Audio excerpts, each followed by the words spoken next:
সফল হয়েছে তারা, ঈমান এনেছে যারা। প্রথম আয়াতের অর্থ হচ্ছে কদ আফলাহাল মুমিনুন, বিশ্বাসীরাই সফল হয়েছে।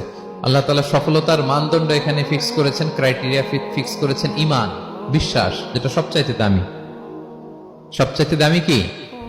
ঈমান। সবার উপরে ঈমান। এজন্য যারা ঈমান এনেছে আল্লাহর উপর, যারা বিশ্বাস স্থাপন করেছে, তারাই সফল হয়েছে।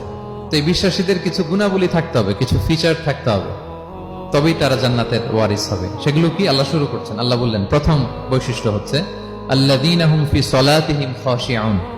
7টা বৈশিষ্ট্যের প্রথমটা বলতেছে, যারা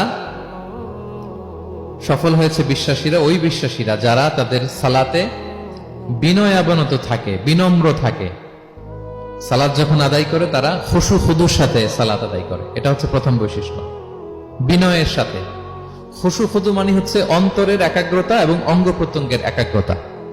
খুব সহজে আপনার অন্তরটাও থাকবে, এখানে আল্লাহর ভয় থাকবে, একাগ্র চিত্তে আপনি আল্লাহকে স্মরণ করবেন, আবার অঙ্গ প্রত্যঙ্গ গুলো ঠিক থাকবে, এগুলো নড়াচড়া করবে না। আমরা অনেকে সালাতে দাঁড়ালে খুব বেশি নড়াচড়া করি, সালাতে কিন্তু খুব বেশি মুভমেন্ট করা যায় না, এটা নিষেধ। খুব জরুরি প্রয়োজন ছাড়া মুভমেন্ট করা নিষেধ। আল্লাহ বলেন আল্লাযীনা হুম ফি সলাতিহিম খাশিউন।